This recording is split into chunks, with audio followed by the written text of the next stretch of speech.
Kumusta? Mabuti!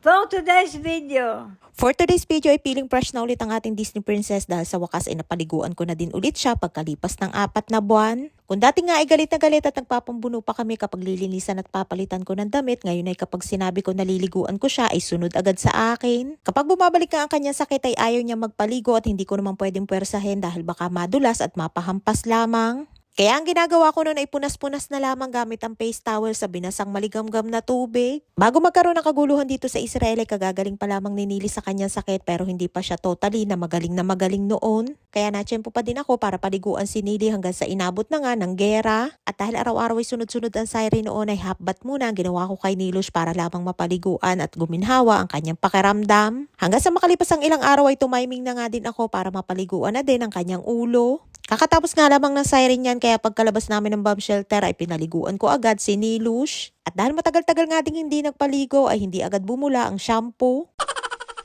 Unang napaliguan ko si Nili ay nung 3 taon na ako sa kanila simula nung namatay ang kanyang kapatid na panganay. Kontrabida kasi si Lola noon at ayaw niya na pakikialaman ko si Nili at hayaan ko daw kung ayaw magpaligo. Hindi din naman ako makakilos ng ayos noon dahil araw-araw ay nandito sa bahay yung anak ni Lola na panganay at ayaw ko din naman maging bida-bida lalo na at hindi naman ako pamamanahan.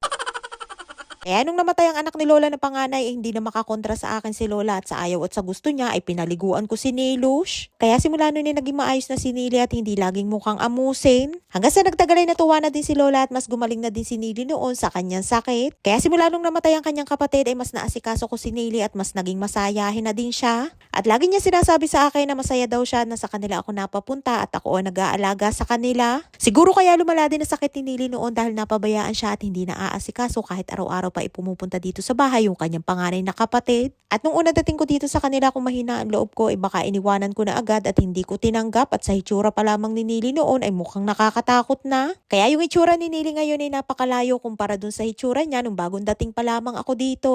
At ayun nga't maayos at malinis na ulit si Nilush at kailangan ay nakaipit ang kanyang buhok kahit basa dahil ayaw niya nang nakalugay. At hindi ko naman pwedeng i-blower ang kanyang buhok para mabilis matuyo dahil ayaw ni Lola. At ayun nga't nakabantay na sa akin dyan sa kusina at kakain na daw siya at sabi ko maupo muna at uunahin ko munang bigyan si Lola. Una ko nga muna laging inaasikaso si Lola dahil si Lola ay mainipin at ayaw niyang pinaghihintay ng matagal. Kaya ayan bago ko pakainin si Nilush ay una ko munang inihanda ang pagkain para kay Lola.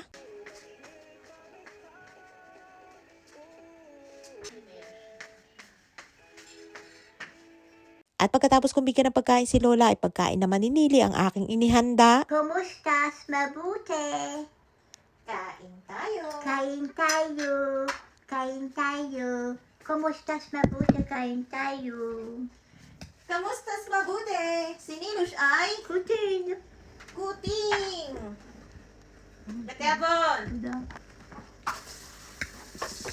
Ay nga't happy-tummy na naman si Nilush for today's video at ganado na naman sa kanyang pananghalian. Kapag bumabalik ang sakit ni Nili ay pilihan siya sa pagkain at kapag ayaw niya ang pagkain ay hindi pwedeng pilitin dahil nagagalit. Pero kapag magaling na at nasa maayos na ulit na kondisyon si Nili ay lahat ay masarap na ulit sa kanya, puwera na lamang sa karne. Pinakagusto ko kay Nili kapag kumakain siya niyang niyadyan na kamatis at pipino, parang ang sarap niyang tingnan kapag kumakain ng gulay. Hilig talaga ng mga tao dito sa Israel na kumain ng mga gulay at prutas kaya naman mahahaba ang kanilang buhay. Kain. Kaya nagtunag. On. Manapal.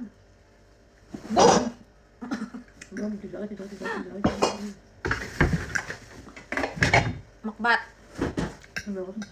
Ay nga't biglang nalaki ang mata ni Nili sa gulat dahil sa nagpatak na kawali. At dahil nga sa gera dito at araw-araw na may mga pagsabog ay kahit nga sa lagapak ng takip ng kaldero at lagabog ng kawali ay talaga namang kakabog ang dibdib mo sa gulat. At ayun nga't pagkatapos kumain ni Nilush ay dyan naman nagpunta kay Lola at nakikain pa ulit. Minsan nga kapag katapos kumain ni Nili ay binabantayan ko siya para hindi agad pumunta dyan kay Lola dahil minsan ay inaagawan niya ng pagkain. Isa nga sa epekto ng sakit ni Nili, maya't maya ay gusto niyang kumain kahit kakakain pa lamang. At eto naman pagsapit ng gabi at bagong gising pa nga lamang dyan si Nilush ay naisipan niya na magkulay. Ganan nga si Nili minsan kapag nagigising siya sa hating gabi o kaya ay sa madaling araw ang ginagawa niya ay nagkukulay siya o kaya ay nanonood ng TV.